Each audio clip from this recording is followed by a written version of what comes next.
हरिओम। चलिए आगे बढ़ते हैं। आज मैंने आपको साक्षी ध्यान थोड़ा दोबारा कराया।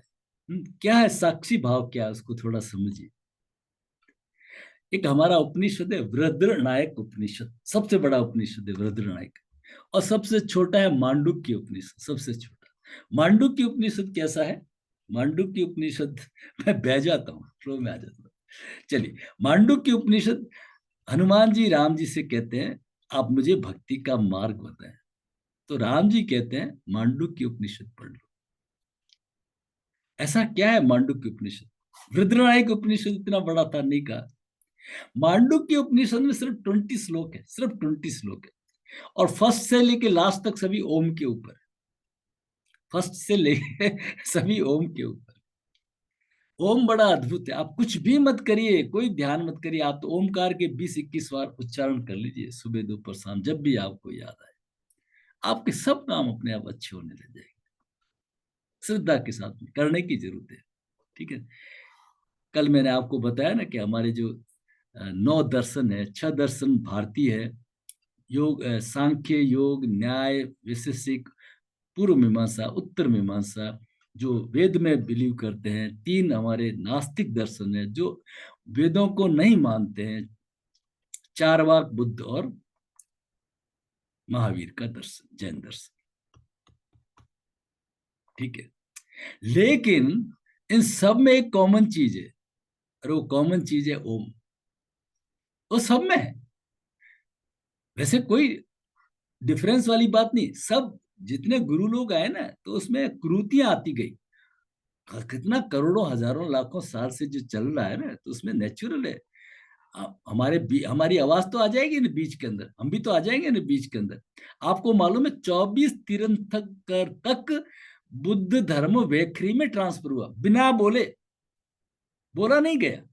ध्यान को ध्यान की स्थिति में शिष्यों में प्रवाहित कर दिया, बस पूरा का पूरा डेटा ट्रांसफर, जैसे ब्लूटूथ ट्रांसफर करता है ना, वैसे कर दिया पूरा। 24वें के बाद में जब वो गुरु बोलने लगे, तो शिष्यों ने कह दिया विकार आ जाएगा, बोलेंगे तो हमारी आवाज भी तो आ जाएगी ना।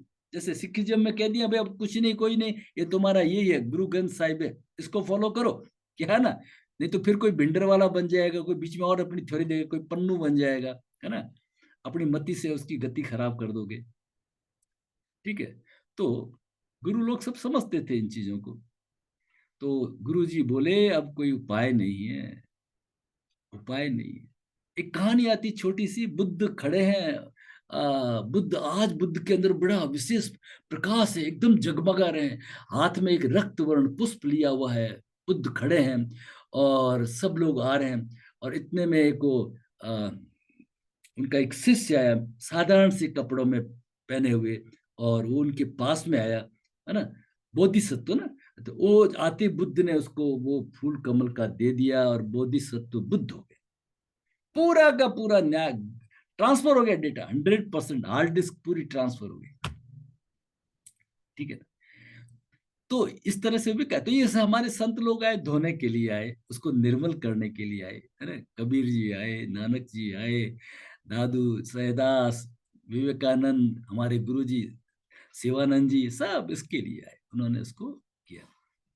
तो जैनिज्म में कहते हैं ओम नमो अरियंताणम, नमो सिद्धाणम। तो पहले क्या आएगा? ओम आएगा।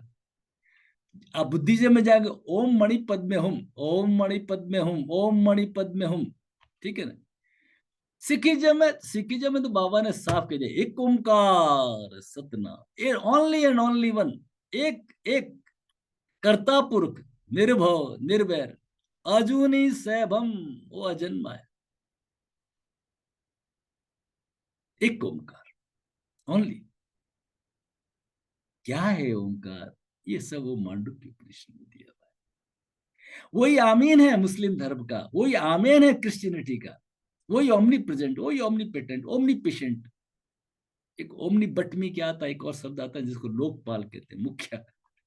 ओमनी बटमी, ओम ऐसा कुछ शब्द है। ओमनी, ओम, ओनली ओम, अब्रंस हो गया, जैसे मैंने कल आपको बताया। चलिए, तो ये साक्षी भाव आपको बताया मैंने। आज साक्षी भाव का थोड़ा सा अभ्यास पहले उस दिन भी कराया था, आकाश में शरीर हमारा ऊपर जा रहा है, बादलों में जा रहा है। आज आपको करे, आप अपने ध्यान को बाहर ले जा रहे हो, क्रिया प्रतिक्रिया नहीं। तो वृद्रनायक उपनिषद में आता है, एक पेड़ के ऊपर दो पक्षी बैठे हुए, एक ऊपर की डाली पे बैठा हुआ है, वो सिर्फ देखता है, ना बोलता है ना कुछ करता है, नो एक्शन नो रिएक्शन, सिर्फ दृष्टा है, कांच की तरह, कांच की तरह, है ना। कांच के सामने गोरा है तो कांच खुश नहीं होता, कांच के सामने काला है तो कांच रोता नहीं, ठीक है ना।